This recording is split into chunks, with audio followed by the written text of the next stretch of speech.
Welcome back to Mean Streets, where each week we investigate the best, worst, and forgotten movies of film noir. I'm Luke Deckard, but there's no Matthew Booth today, and that's because for the next couple of weeks we are giving you guys a couple of bonus episodes. What we decided to do was take a bit of a break and let you have a glimpse into the inception of Mean Streets, and that came in and around 2021, where Matt and I did a live YouTube show where we talked about our love for film noir and hard-boiled fiction, and we thought, hey, this would be a fun little bonus episode while we take a little bit of a break to give you guys. So bear in mind, this is a live YouTube show. Our mic qualities aren't as good as they are now, and there is some interaction with the chat along the way. But like I said, this is really the inception of where Mean Streets came from. So without further ado, enjoy part one. And we are back. I am your host, Luke Deckard. For those who don't know, I'm a novelist and a scriptwriter. And tonight we have Matthew Booth with us, who is also a crime fiction novelist and all-around dude. Welcome. That's the first time I've been called one of those, then. Well, being American, I pretty much call everybody dude. That's fair enough. That is my go-to. Everyone is a dude.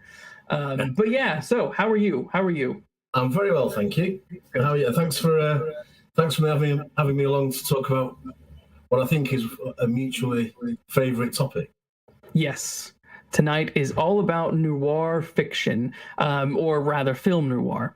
But they blend together. So I think it's going to be impossible to not discuss, the writers, the pulp writers who kind of gave us film noir, gave us the ingredients to have this genre come into being.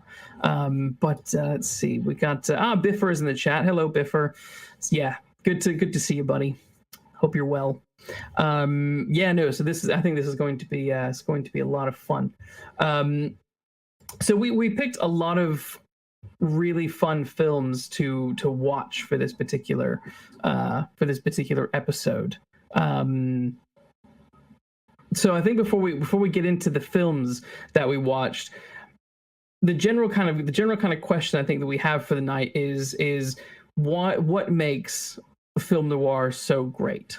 So my first question for you, Matthew, would be, what was it that sparked your interest in film noir? Well, it's interesting that you say we might not be able to separate the literary side from the cinematic side, because I actually came to film noir through the literature of it, particularly Raymond Chandler. A lot of my interests have all stemmed really from an initial interest at about, 10 or 11 with Sherlock Holmes. And Holmes opened up a lot of doors to me, both in terms of a writer and in terms of a reader.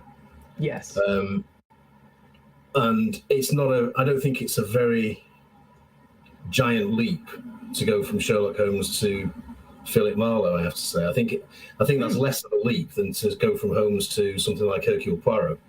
I agree. I think Holmes has a lot more in common with the American style of crime writing than he does with tea and muffins and a body in the library sort of thing. Yes. So I came to film noir from Raymond Chandler. I'm not sure whether the first film noir I saw was a Philip Marlowe film, but I suspect it probably wasn't, because I suspect it was The Maltese Falcon. Right. And it was just a bit like just crime fiction generally. Once I'd seen one, I thought, God, that was good. Yes. What else is in this sort of type of film? And then that leads you on to things like The Big Sleep and Double Indemnity and some of the films that we'll be talking about, I hope, in this discussion. But so that's what's kickstarted my interest in it. And the ones I favour tend to be adaptations of favourite novels, Yes. But there are certain film noir that entries into the film noir canon which are purely cinema, and we'll touch on some of those, I think. But yeah, and it was, what I liked about it was that it was so, that it was absolutely of its own. It didn't seem to be connected to anything else. I tend to say it's not a genre of film, and I think the genre is crime. I think it's a style. I think it's a mood, rather than a sort of particular genre of cinema. But there's nothing quite like it. There's nothing really that captures that real sense of black and white and dread, and the way it's shot. It just looks great. The stories are great. There's a lot to think about. The characters are great. Generally speaking, the actors that are cast in them, that they're almost like a film noir repertory company. They're universally good, and it's just all round satisfying stuff.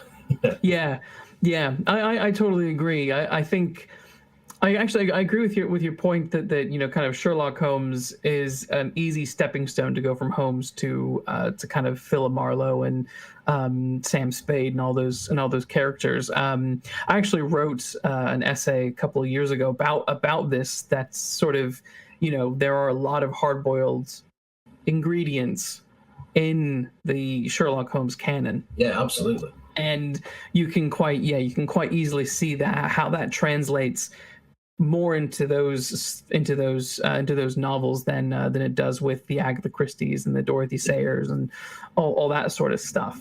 But yeah, so Holmes was definitely, like you, kind of my stepping stone as well. I was as a kid, I read some Sherlock Holmes and things like that, but I didn't really get into crime fiction until I was in my 20s. And I was looking for something, I loved Holmes, but I was looking for something that packed a little bit more of a punch.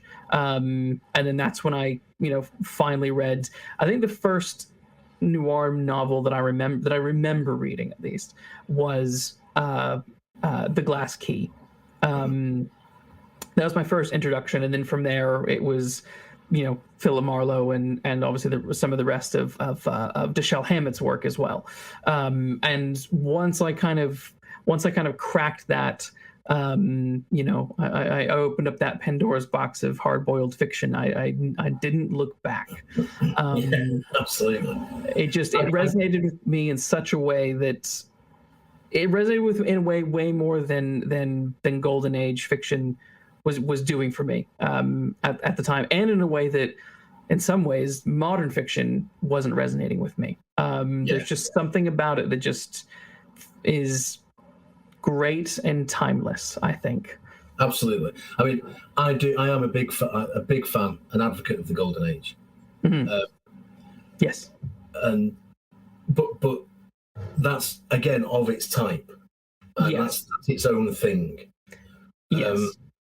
There's much more of a correlation between those Holmes stories and there are with Philip Marlowe. I mean, to put it in its simplest terms, if you substitute the PI's shabby office for the Baker Street sitting room, you have the detective's den where a client comes, and he has clients. Absolutely. They give him a problem that he goes on to solve.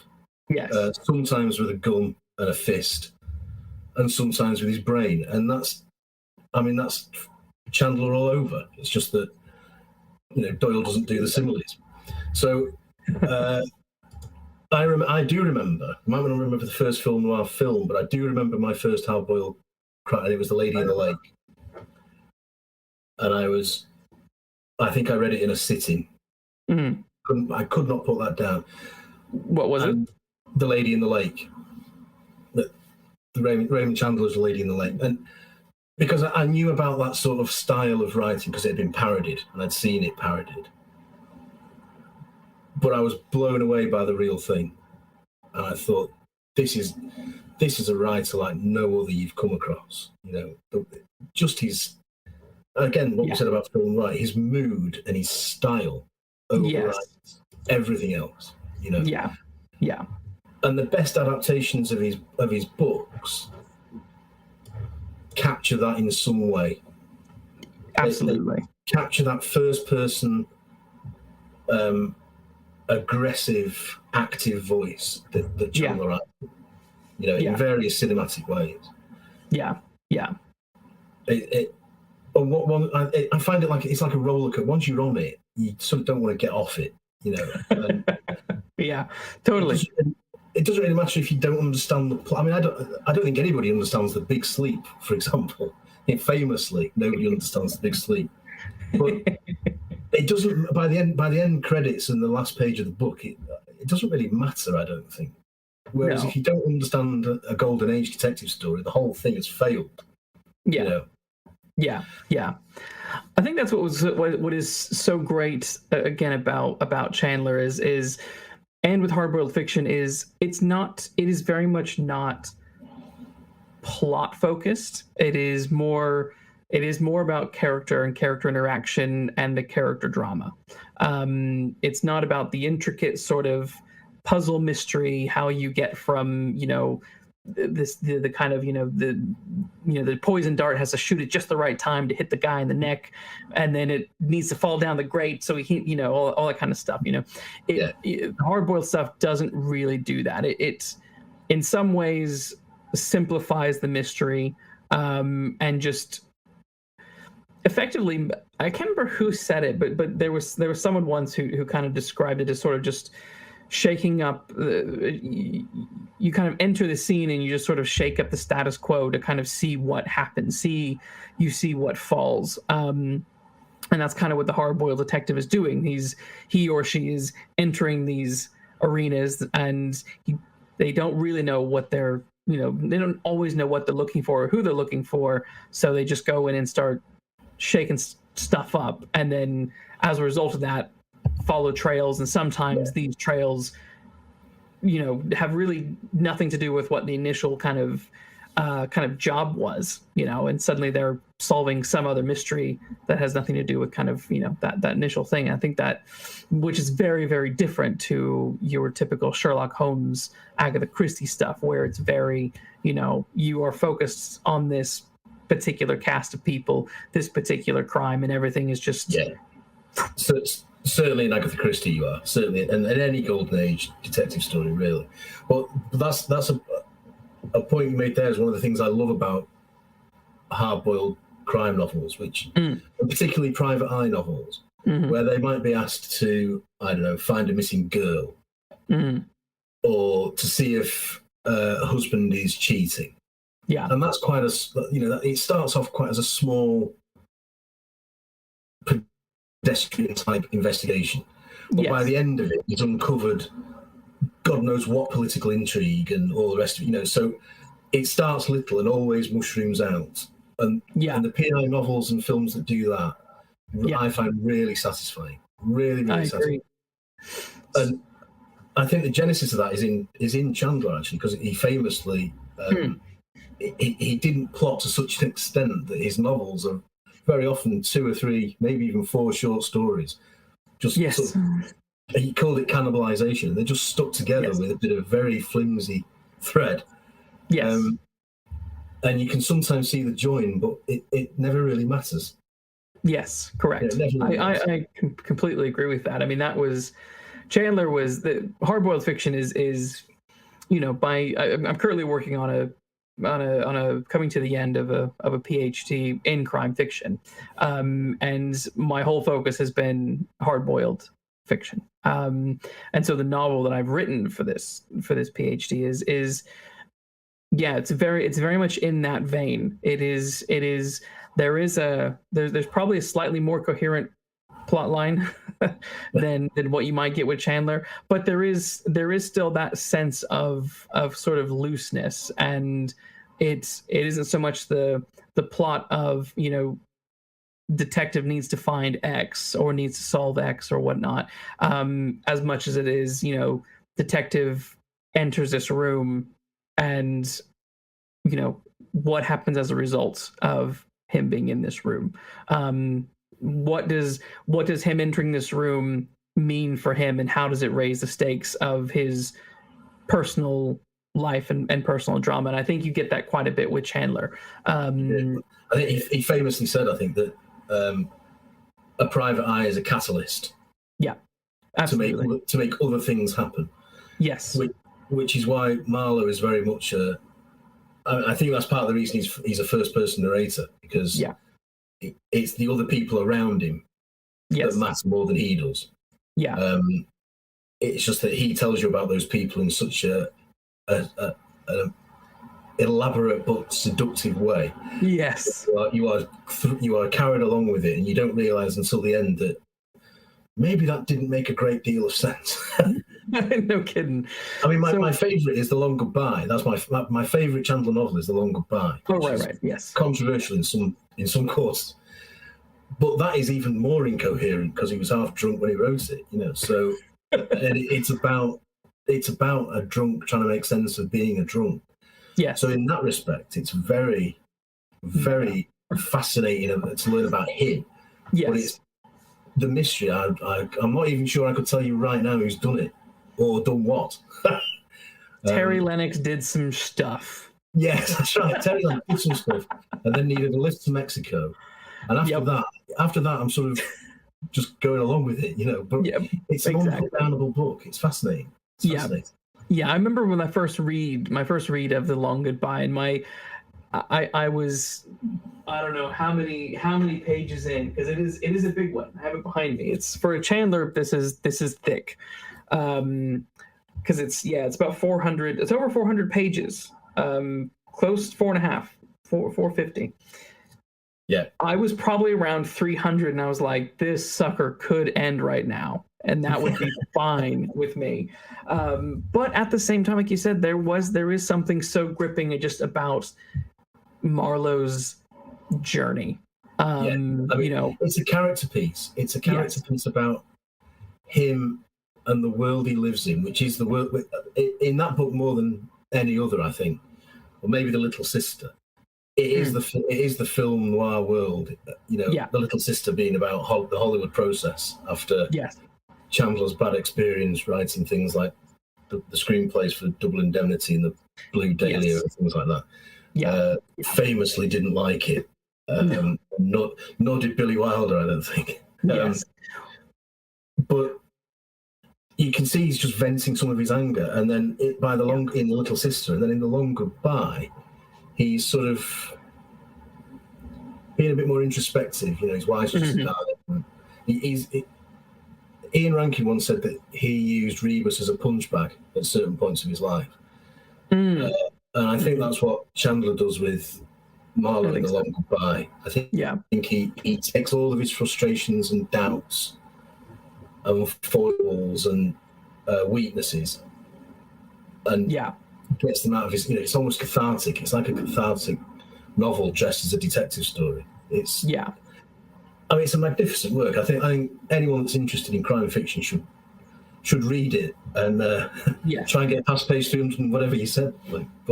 Yes, it's true. And what fascinates me as well is the sort of, I think there is I do sort of at times worry about the kind of the future of crime fiction as well.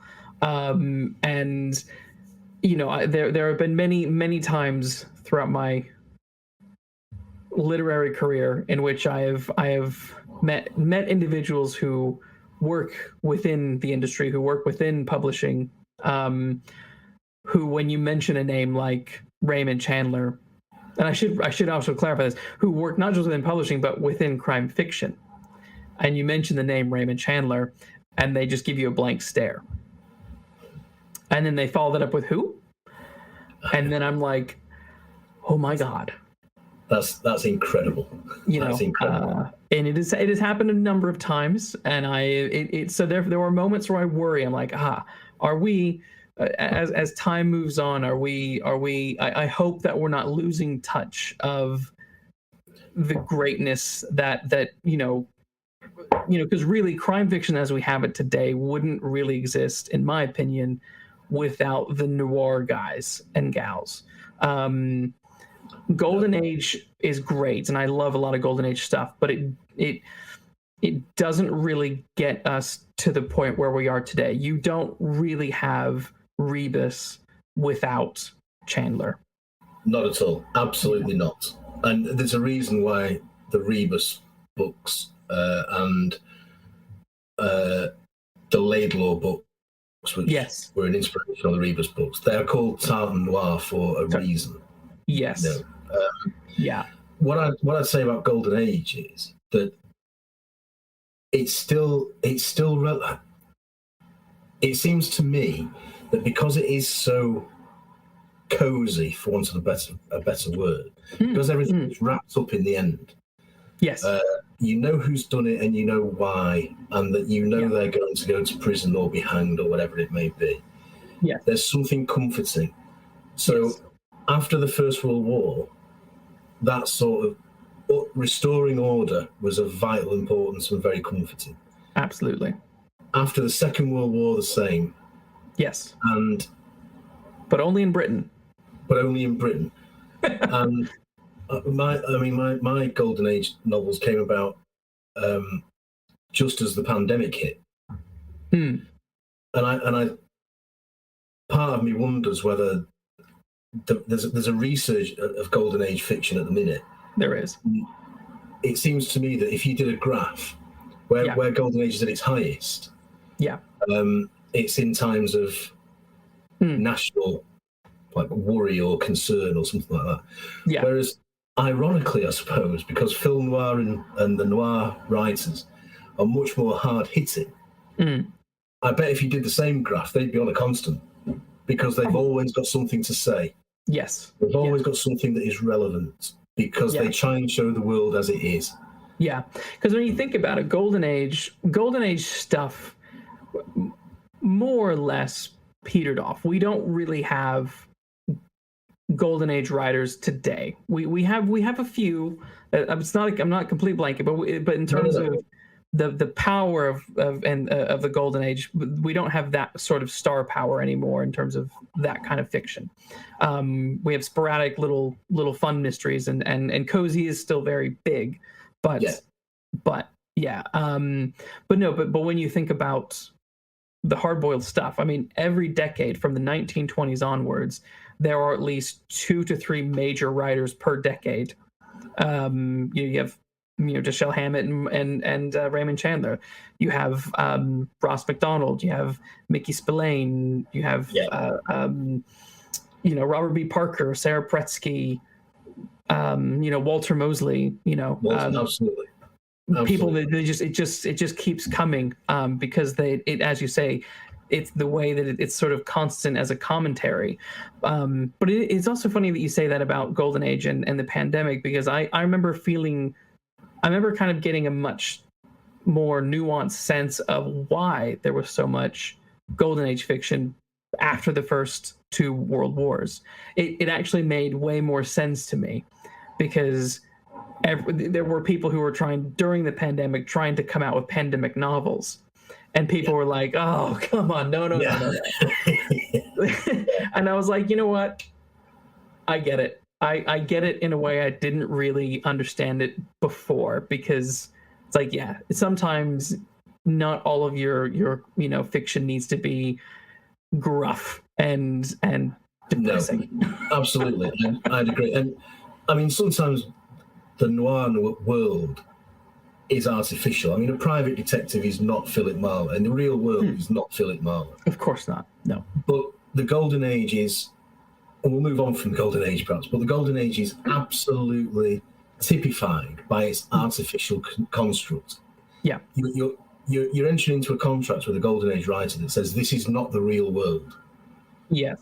It might well look like your real world, but in your real world, you don't have somebody who's been stabbed with an elaborate knife in a locked room where there's no key and no access through the windows. Yes. You have somebody who's probably been knifed in an alleyway. Yes. Or, whatever it may be. And that's exactly what Chandler means when he says that it was Dashiell Hammett who gave murder back to people who commit it for reasons and not just to provide a corpse. And very often in a Golden Age novel, you are waiting for the body. Yes. Whereas I don't think you are when you read a noir thriller. No. Not only are you not waiting for the... Oh, go on. Carry on. Well, I was just going to say, because very often in noir literature and in noir films, the mystery might not necessarily be who the killer is. The mystery might be what they're trying to keep suppressed. You might know who the killer is. You know, it might be a professional, it might be a gangster, and you know it's him. But what is it that he's hiding? Yes. And it's that leads on to a certain line of inquiry, with it leads on to another line of inquiry, which is why you then get labyrinthine plots and what have you. But at the centre of it will be something major. Yeah. So, but in a golden age, it doesn't come alive until the body arrives, you know, and because it's a game, it's a puzzle. Whereas noir fiction certainly isn't. Noir fiction is taking you by the scruff of the neck and taking you to places that you might not want to go to. Yeah, yeah. And the best modern crime fiction does the same thing, and it tells you, it might tell you something you don't want to know about yourself. Yes. Yes. You know, and the best noir writers to me, they hold a mirror up to the world that we live in, but they occasionally just turn it on you and say, what side of the fence are you on? Yes. Yeah. And I think that's much more rewarding in a sense. Yes. Yeah, I completely agree. I think one of my favorite writers who did that is Robert B. Parker. In a modern sense, I think he was just so good about presenting multiple point of views, and letting the reader decide, well, where would you fall? You know, and there are times where, you know, where his detective Spencer falls, that I'm like, I don't really think I agree with that. I mean, did you ever watch Spencer for Hire in the 80s? Years and years ago, yeah. So I love this show. Over the past year or so, we've been slowly watching the whole series. And we're about done with, there's only 3 seasons, and we're about done with the 3rd season. But I remember in the very first season, it's the 80s, and so every episode was like incredibly like hard hitting with its messages. It was really gritty, and I loved it. And I was like, oh, I miss television that was this bold. It actually felt bold to me. But yeah, there was an episode straight away where Susan is pregnant and she doesn't want the baby, and that puts those two, these two, who have this, kind of not perfect, but they're meant for each other. It puts these two lovebirds into complete, tension, because one, does not want the child, the other one does, and then they have this whole moral dilemma about, well, what do you do with this? What do you do about this? I don't know. I think there's something so. That's why I think there's something so interesting about Robert B. Parker's stuff, particularly that allows you to kind of really examine two sides of something. That's interesting, because generally speaking, I've not read the Spencer books. I'll hold my hands up. Perhaps I should get going. But what I find interesting about that is that you've got a fictional detective, a main fictional detective, who's got a partner, because by and large they're not allowed them, because they've got to be lone wolves. Yes. And if they do have relationships, they're a bit like James Bond. They're doomed to failure. Yes. And the only one I can think of who's got a happy married life is Maigret. Yes, Maigret. Yes. And it's just come to me, the bloke in Midsummer Murders. He seems to have a quite happy. Yeah. And he's an example of why it doesn't work for me if they've got a happy family life, because it's dull. It's very dull. Yes. Yeah. So it's interesting that presumably they've got a happy relationship, but this one issue comes. Yes, I mean they do have a generally happy relationship, but it is complicated in other ways, and I think that's another thing that I like about Parker particularly, and his sort of, if we jump to the film noir of the 80s, where we're getting his TV show and then his books and stuff, the way he kind of handles the loner private eye having a sustained relationship, a sustained romantic relationship with someone that isn't doomed to fail in each book, you know, and it allows Parker to explore a new side of the Private Eye, because every single other Private Eye has been, you know, a solo guy, you know, or gal. Because even, I mean, I guess Sarah Paretsky's V.I. Wasarski does have a few recurring love interests and stuff like that. But, you know, the relationship that Spencer has with Susan Silverman is quite unique.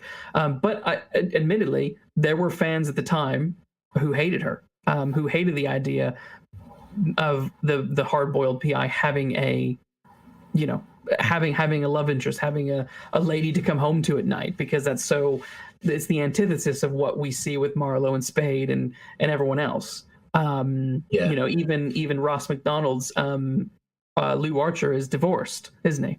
So you know, it's all quite grim. People like well, Rebus is divorced, you know, and he has a number of girlfriends through those books, but they never seem to last very long. he seems to keep making the same mistakes in the relationship side of things that he's always made, and you know, you think he'd learn, but he doesn't seem to.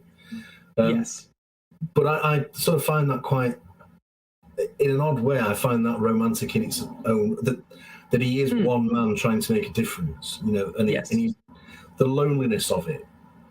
One of the films I think we're going to touch on is Poodle Springs, which is it's James Caan as Philip Marlowe.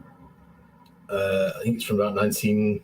1988. 1998. Not 88, 1998. And it's an adaptation of, funnily enough, Chandler's last novel, but finished by Robert B. Parker. Robert B. Parker, indeed. And there's a line in it where Marlowe's he's an older Marlowe. He's an older but not wiser Marlowe.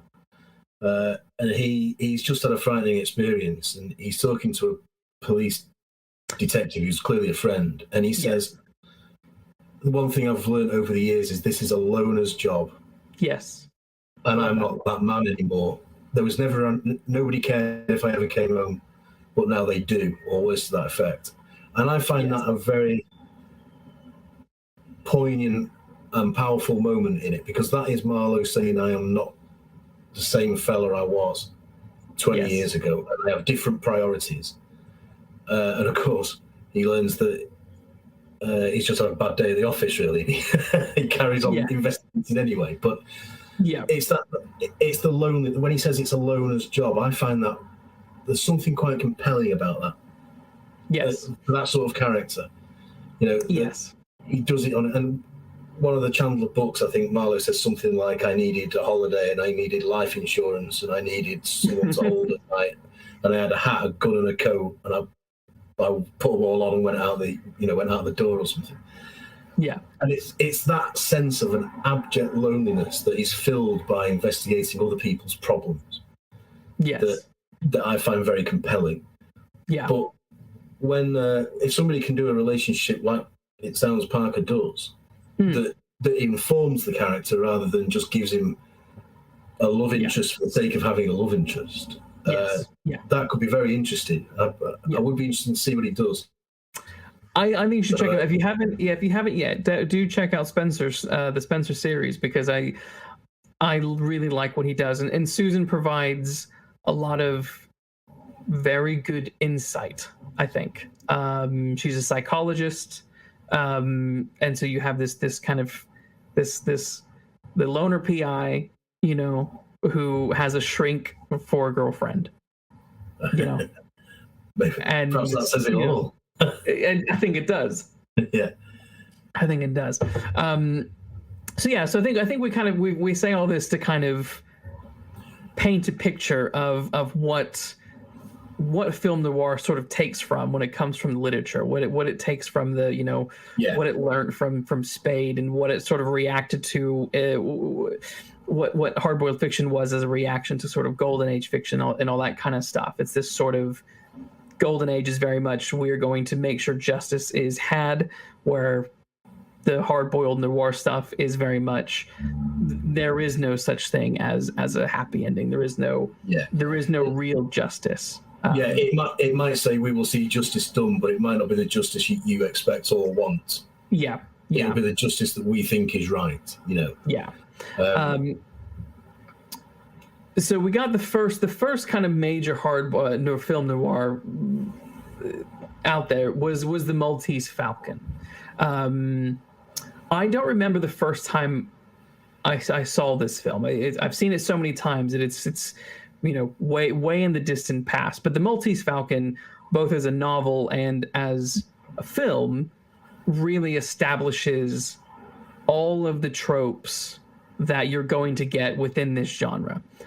Tropes that to this day remain tried and tested. What was your initial reaction when you first saw the Maltese Falcon, if you can remember? Being absolutely amazed at what I'd just seen, to be perfectly frank. Because I will have gone to it expecting a detective story. Yes.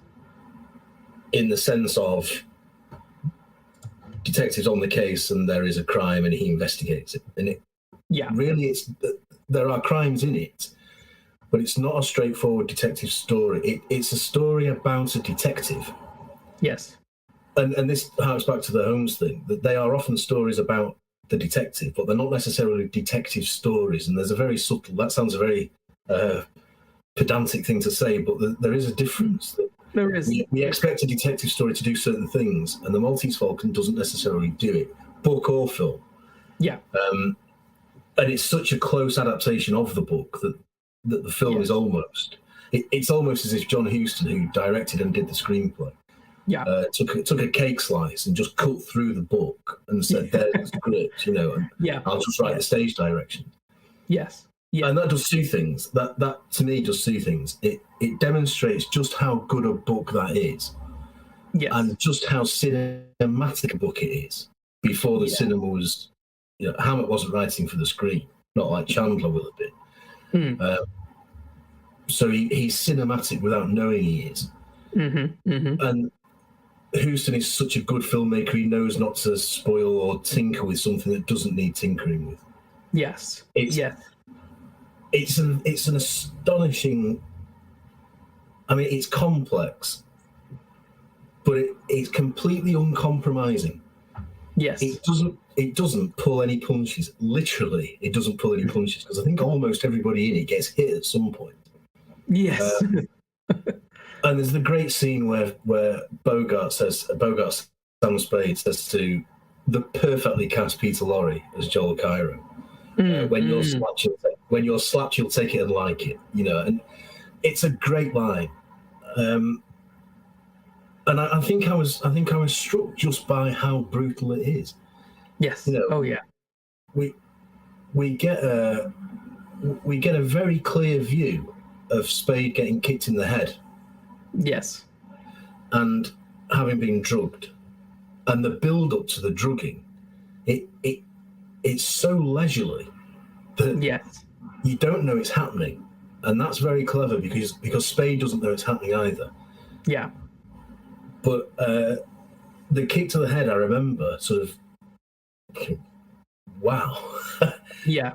Because even now, there's a certain James Bond film which is always cut for television because Bond kicks somebody in the head.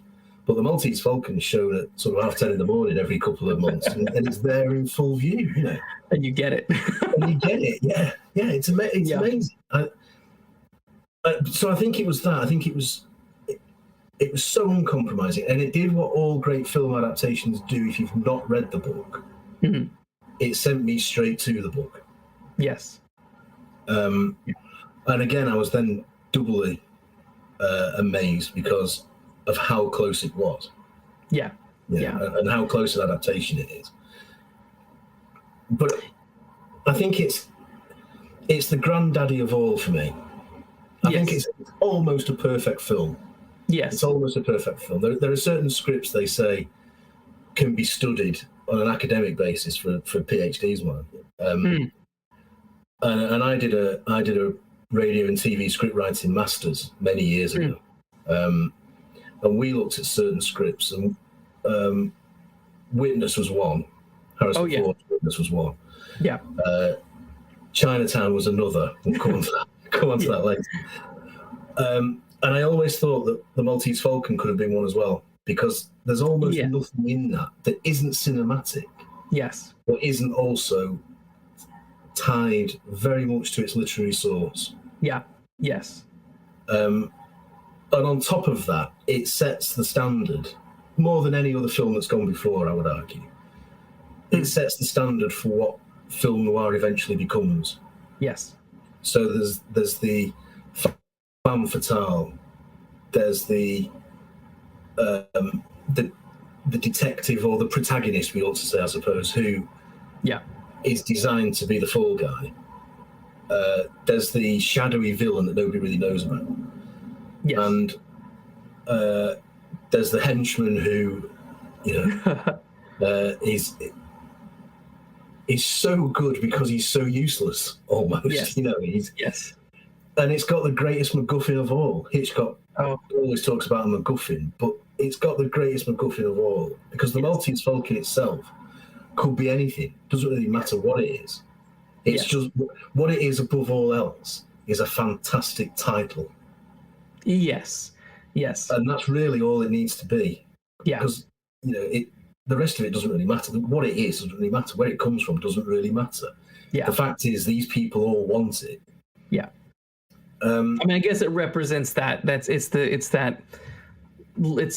lust, it's greed, it's unabashed lust and greed. And I think will destroy you. Yes, it's the best MacGuffin of all, because it's a bit like the Ark in Raiders of the Lost Ark. Exactly.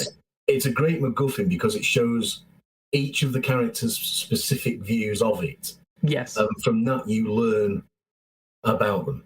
So it has a function, I suppose, in that sense. Yeah, but I mean, the way the script is written, the book is written, it as long as it had a catchy title, it could have been anything. It doesn't have to be a bird. It could have been anything. Oh yeah, exactly. Yeah. But and then the more film noir I watched, the more I came to love the Maltese Falcon, because the sort of the cliche, I suppose, is that the male character in a typical film noir will be an everyman who ends up being completely duped, and he ends up worse off than he started. A classic example coming up when we get to a certain film. But Sam Spade is not that. Sam Spade is cold, and he's like all great fictional detectives. He's one step ahead of everybody else, and he knows what's going on, and he knows how to play these people to get what he wants the outcome to be. And that's very clever. That's very clever writing, and it's very clever playing on Bogart's part. Yeah, because there are he gives certain glimpses, the way he looks at certain people or reacts to certain people, particularly in the office at the start when Mary Astor's giving her "My sister's gone missing" speech, and this is the case that's being brought to you. You can tell from Bogart's performance, he doesn't believe a word of it already.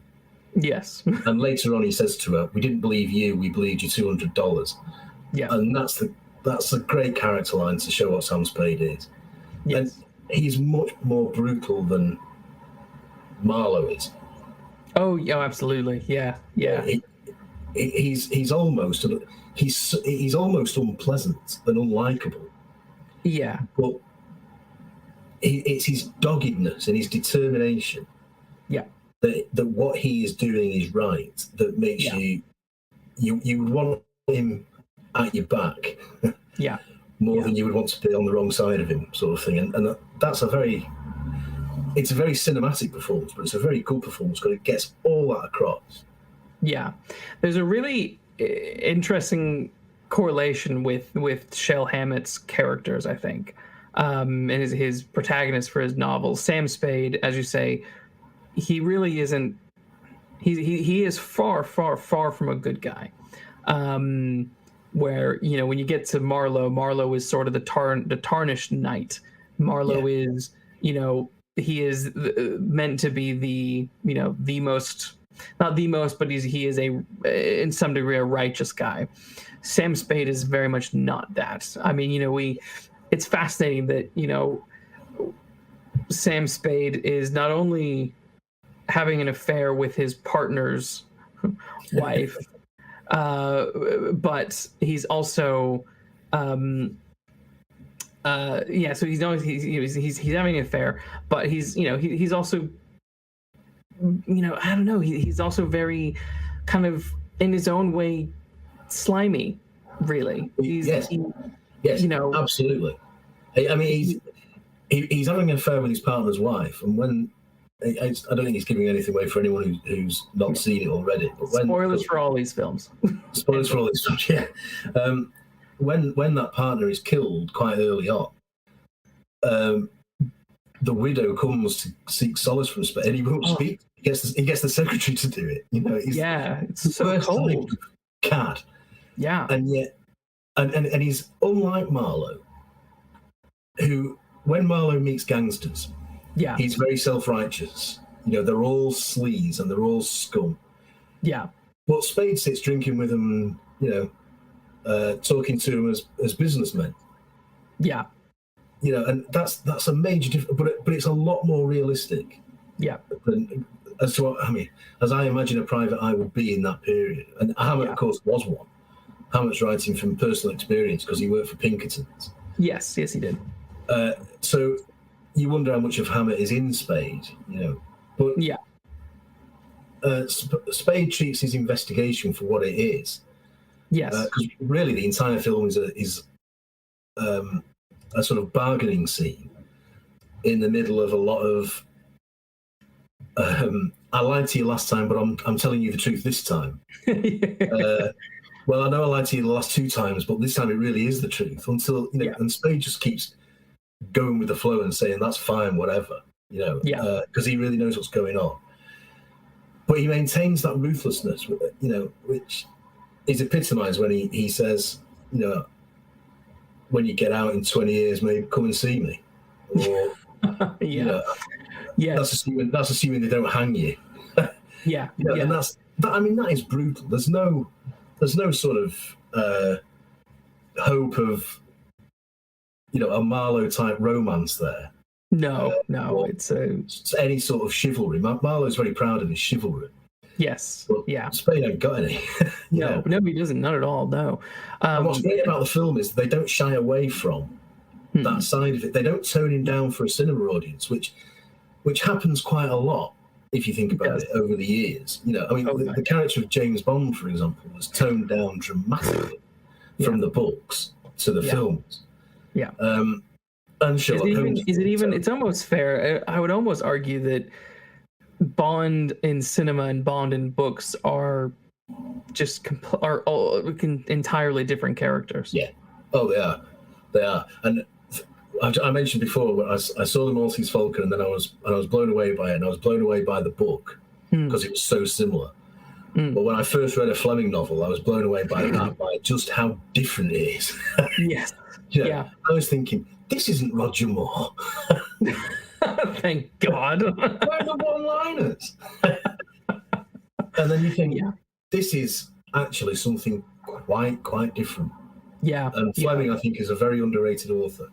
See, I agree. I completely agree with that. I my back goes up when people try to sort of diminish Fleming and diminish the literary Bond. And I'm like, if you're trashing literary Bond, it's because you don't understand literary Bond. Yeah. The cinematic version of Bond is the macho hero guy.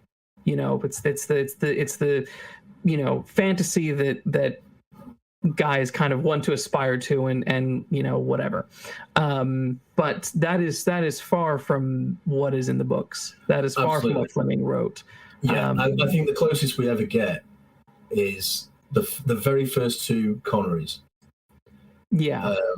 Before it goes a bit too overblown with Goldfinger. The first two Connerys and License to Kill with Timothy Dalton. Yes, License to Kill, yes. Which I maintain is the most Fleming of all the films. Because I can see that. some of its best sequences are taken from the novel Live and Let Die. Yeah.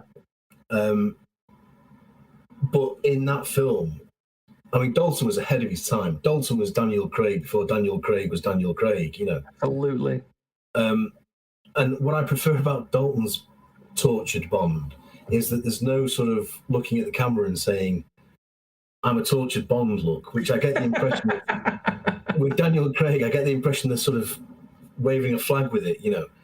A little bit. With Dalton's Bond, it's much more subdued and it's much more subtle. Yes. Yeah. But I would not mess with Timothy Dalton's James Bond in a million, and I wouldn't mess with Sean Connery's. But I reckon I could go toe to toe with Roger Moore's Bond. I would say so. Absolutely. A couple of times, you know. But I don't want to come across as dissing Craig, but the Casino Royale is fantastic. Oh yes, stays for me the best of his films. It is. But I think it's no coincidence that the central part of that film is a pretty decent adaptation of the novel Casino Royale. Yeah, I completely agree. And yeah, I mean, I think I would, you know, I mean, I guess Fleming's is started kind of writing in the late 50s, or Bond started coming out in the late 50s or early, something like that. Mid 50s. Mid 50s, you know, and they're really, I think, even with this kind of pulling this back to kind of noir stuff, there are more similarities, you know, with what Fleming was doing with like the spy novel that connects to the noir stuff that was coming Absolutely. Out in the, you know, 20 years prior to his emergence, really. Absolutely. And Fleming and Chandler were great friends. They were. You know, drinking buddies, I think. But yes. I would love to see a Netflix Bond series set in the 50s. Shot in black and white with an unknown actor as Bond and going back to the book. Not necessarily the novels as plots, but going back to the spirit of the novels. I think that would be fantastic. I doubt it'll ever happen, but I think it'd be fantastic. Yeah, no, it wouldn't, but yeah. But yeah, my point was that they don't do any of that diluting with Sam Spade. Spade, no. Houston gives you, in Bogart's performance, the Sam Spade that's in the book, and it's completely unfiltered. It's warts and all is the phrase, isn't it? You see him do good, but you see him do some pretty loathsome things as well. Yeah. But his intentions are always for the best. It's always to get the right result, as he sees it in his code, you know. So he plays dirty, but it's in a good cause, and sometimes the end justifies the means. That seems to be the point of the Sam Spade character to me, you know. Yes. And similarly, the Continental Op, Hammett's other character. Yes. He does very similar things in some of those books that Spade does in The Maltese Falcon. Yeah, I mean, in The Red Harvest, he's just gunning people down. Yeah. He is covered in blood by the end of that one. Well, and is that the one where he sets one gang against another? Yes. And infiltrates them both from the inside? Yeah.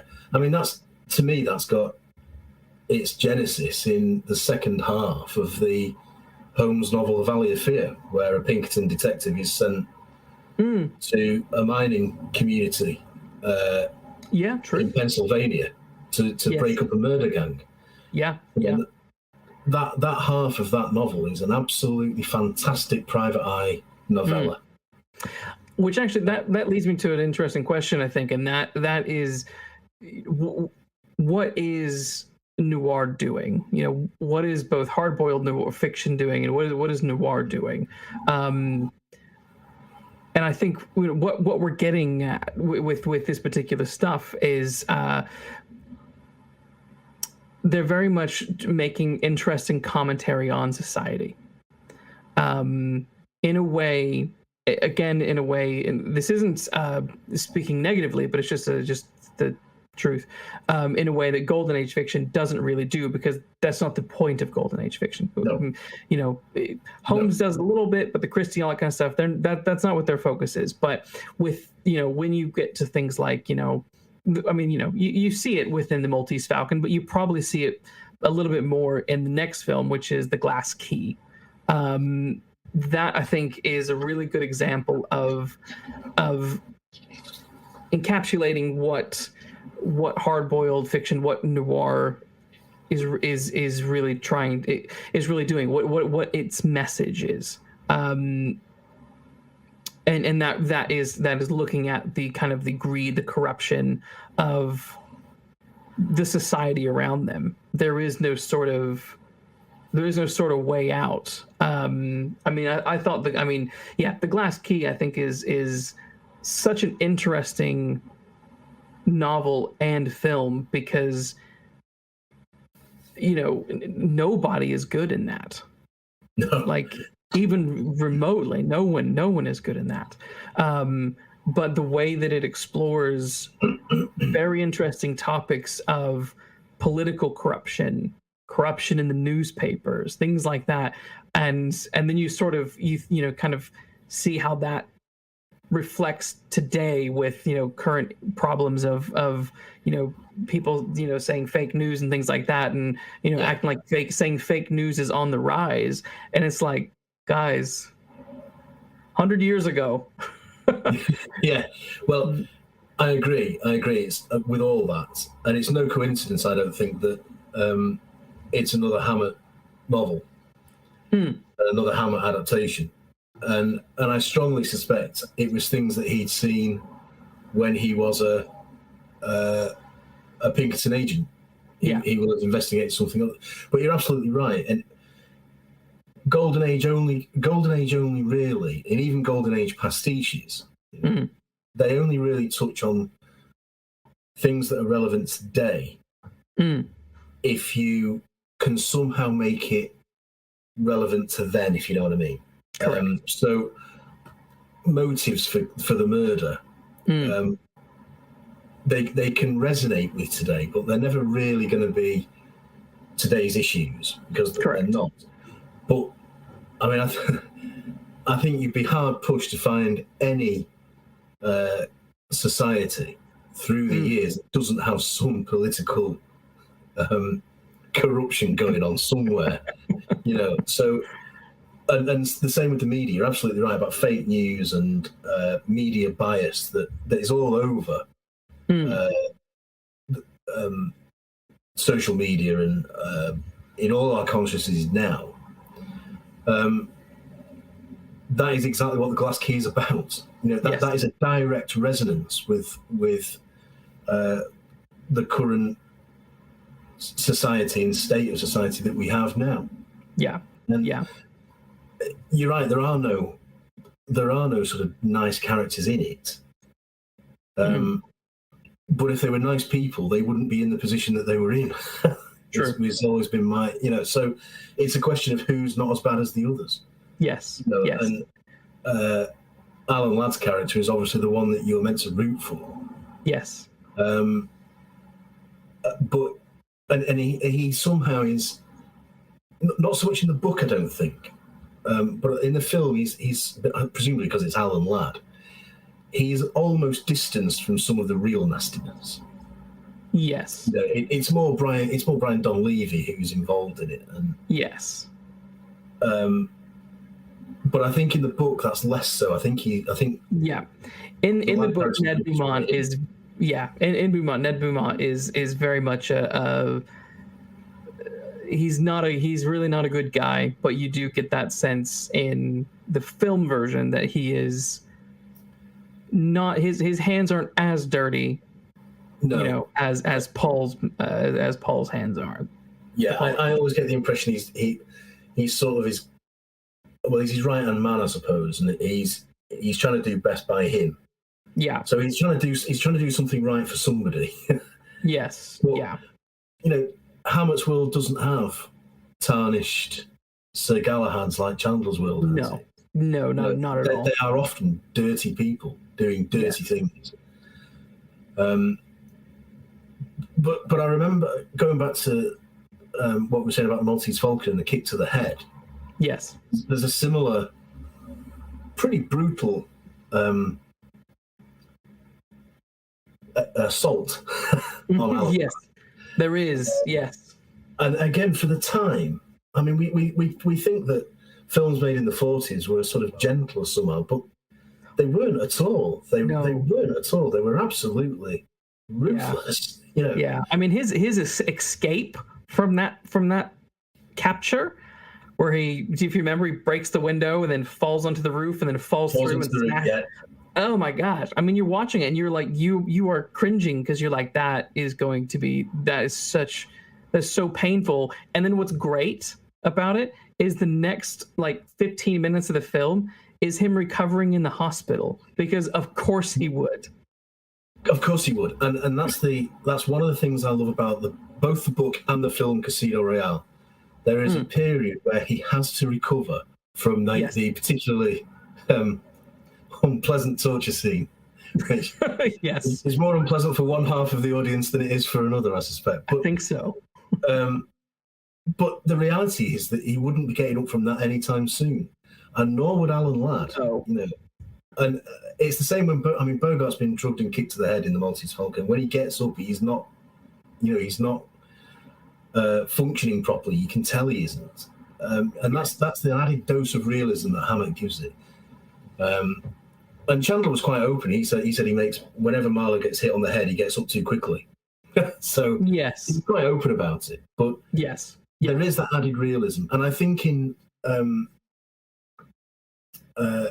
wider sense of discussing film noir, scenes like that, particularly Alan Ladd's beating, do exactly what film noir wants to do, which is say to you, when you leave the movie theatre, if you turn the wrong way down the street, there will be somebody doing this. Or every sort of darkened window you walk past, this could be happening in. Yes. And that's what film noir is doing. It's reminding you that bad things happen, and bad things happen for reasons. And when we start talking about film noir and protagonists being every man, it's one step further, because it's saying, and it could happen to you.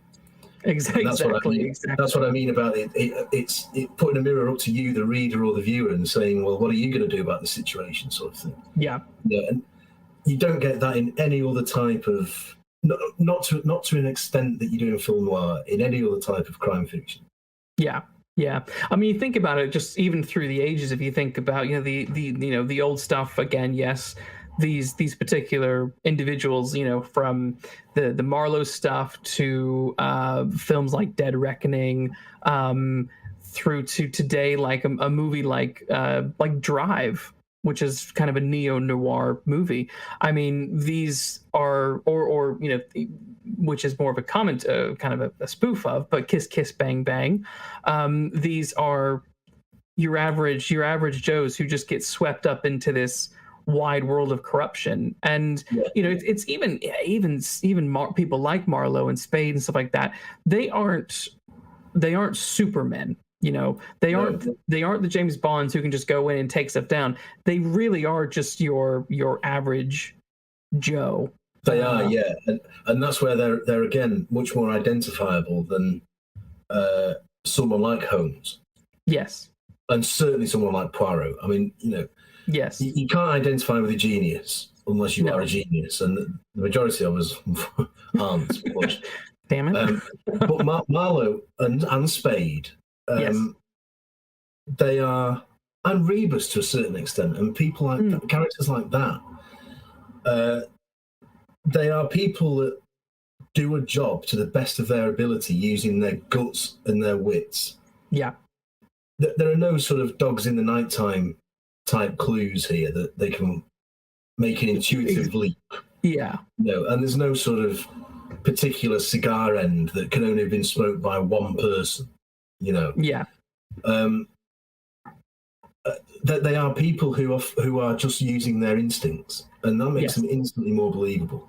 Yes. Instantly more believable. Fun facts here. Barry in the chat said that William Bendix actually knocked out Alan Ladd during the fight scene in The Glass Key. No, I didn't know that. I'm not surprised. And I'm also not surprised that the last word in that comment from Barry is ouch, because William Bendix was a big man. He was. And notoriously, Alan Ladd wasn't.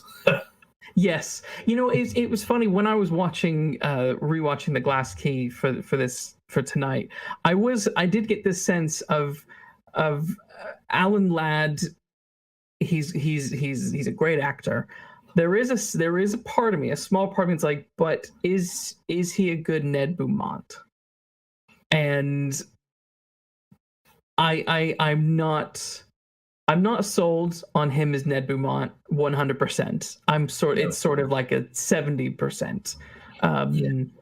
I think when I first read The Glass Key, the vision of Ned Beaumont was someone who was a little bit probably more like William Bendix, really. The guy who played Jeff would make more sense as a Ned Beaumont in terms of size and I think intimidation value.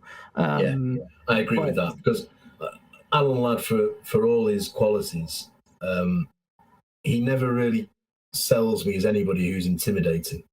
No. I think a lot of he's excellent as the Great Gatsby. Yes. The 1940s version of the Great Gatsby, and he's ideal for that.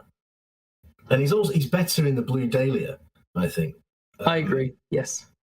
Because I can believe that he was that man. But as you said before, the Glass Key requires somebody to be a bit who's not afraid to go and wade into a scrap.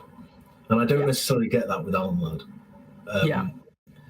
And I do wonder whether he famously had chemistry with Veronica Lake. Yes, I mean, it was a little bit sizzling. Yeah, absolutely. And I think one of the critics with The Glass Key, I think, said Brian Donlevy and Alan Ladd have no chemistry, but my God, Veronica Lake and Alan Ladd have ooze it, And, yes, and it's true. It's true. And they made a lot of films together. So I'm not sure of the chronology of that, but I wonder whether he was cast partly because they knew that him and Lake would work together. And a bankable asset. Bankable asset. Quite a lot of film casting is down to that, isn't it? Yes. Oh, absolutely. Absolutely. But I think since we were speaking of Veronica Lake, I think it would be a good time to talk about the femme fatale. But because what was fascinating to me is obviously you have Bridget O'Shaughnessy in The Maltese Falcon, who is the quintessential femme fatale. She is the dame who, is using her sexual charms to get what she wants from people standing in her way and manipulating individuals to further her cause. And she does that with Spade. She does that all over the place. And then of course this becomes a really standard trope throughout the genre. I think most if you watch The Maltese Falcon, or if you watch Dead Reckoning, or The Big Sleep, or things like this, you see this sort of pattern quite a bit, where the ultimate villain in the end is this dominatrix kind of individual. And what's fascinating to me is that Dashiell Hammett didn't go back to that trope for this book, for The Glass Key, because Janet isn't responsible for the murder.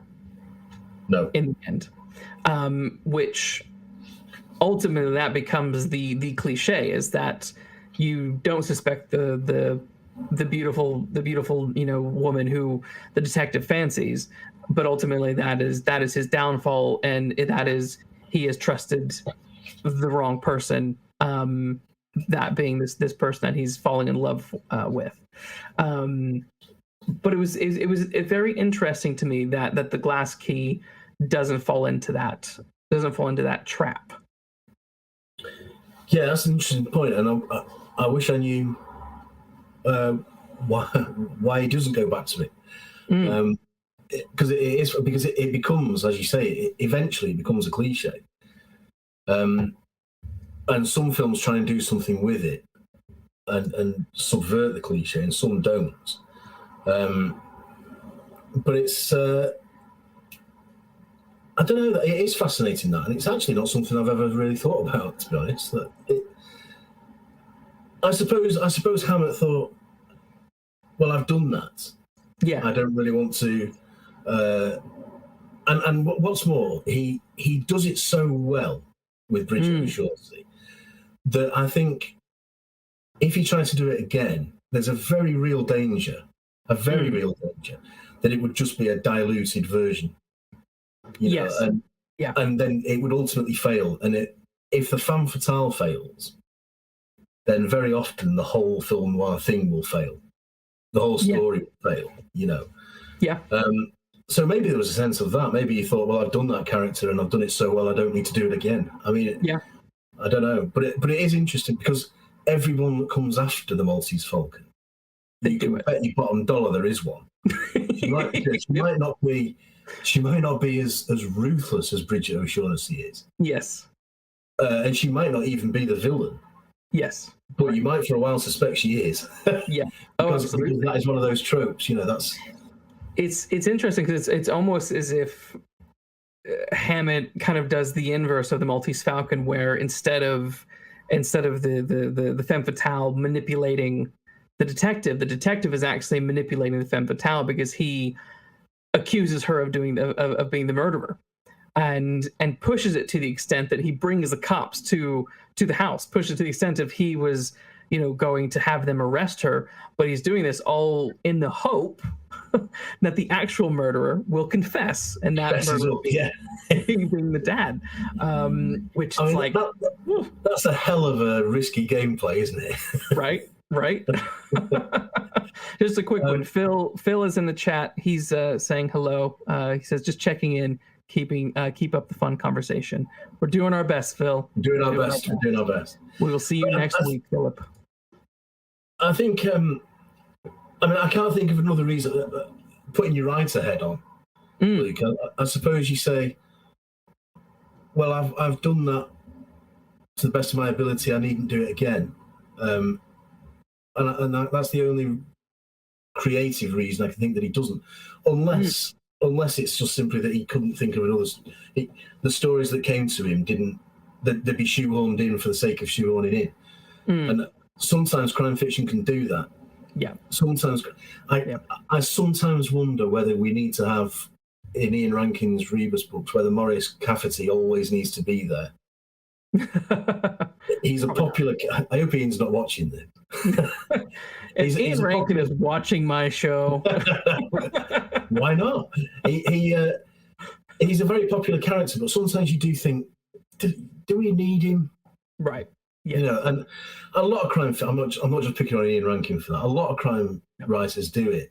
You know, that there has to be a certain element or a certain character, or they expect me to do this, so I will do it. You know, because it's become a series. Yeah. And if Hammett is consciously rebelling against that sort of thing, then hats off to him, I say. And good on him for not doing it again. Yeah. But it is interesting. I'd like to hear some views on that. Yeah, I mean, I would say comparing Hammett to Chandler, I think all of Hammett's novels do sort of end slightly differently. They don't always they don't all fall back on the femme fatale trope totally. You know, I mean, Red Harvest is, you know, there is no femme fatale behind all this. It is, you know, it is just pure gangsters and corruption and you know, that kind of stuff. So conscious of time and conscious of the amount of films that we have to talk about. Let's chat about for a few minutes about Indemnity Only. Because I will just say straight out the gate, I don't like this film. Right. It is not my favorite. It could have been good, but to me it let me down because I felt that it's sort of the way that it opens up with the guy. I can't remember the protagonist's name of the film now. But the main guy opens up with the main dude. He's shot. He's recounting what's going on. And from that moment on, you're kind of the sense of danger, the sense of what's going to happen is slightly deflated because you're coming in so at such a kind of a point where he's not going to survive, and then of course he doesn't survive. So that sort of tension as to what is going to happen to him felt weak to me. But then I just never felt myself quite taken with the whole plot of it. I don't know. What are your thoughts on it? This is Double Indemnity. Yes. You're like, I love this film. It's the best thing ever. I do love this film. but I fully take on board the fact that giving the ending away does you run the risk of some of the stakes being taken away as well. Yeah. But what saves it for me, there are a couple of things that save it for me. Edward G. Robinson saves it for a start as the insurance. Yes.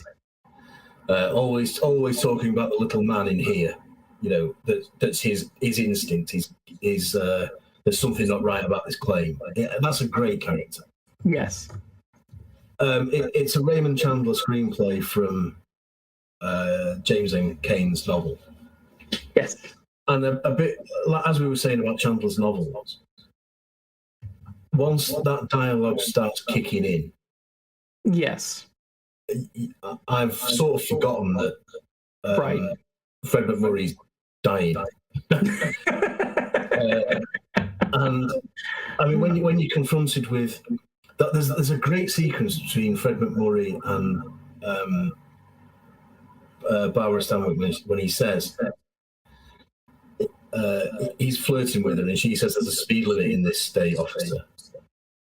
There's a speed limit in this state, and he says, how fast was it going, officer? And she says, fast enough, and only Chandler could do that, Yes. And there's a line about, one of my favourite lines in it is, who could ever have known that murder smelled like honeysuckle?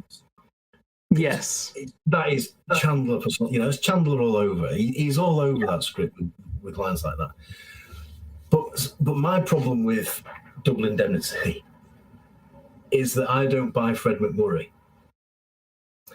I think Fred McMurray is too self-aware that he's saying things that people don't really say. Yes. Nobody talks like a Raymond Chandler character. Nobody says things that he puts into their mouths, because nobody talks like that. And I think there's a trick to Raymond Chandler, to speaking Raymond Chandler, and that is not to let on that that people don't talk like it. And Fred McMurray's always got that glint in his eye that says, I know this is smart dialogue, and I know it's firecracker dialogue, and I'm going to make them. So, and he doesn't strike me as being that much of a sap that he'd be into it so thoroughly. Don't ask me who I'd have cast instead. No idea. Right. He just seems to be wrong for it. Yeah, I can see that. It doesn't jar so much that I can't get through the film because I love it. I just sort of have to say to myself, well, you have to live with Fred. But again, Chandler's dialogue does, even though he's knowingly saying it, it does come across. But what I think is brilliant about it, and I'm not sure,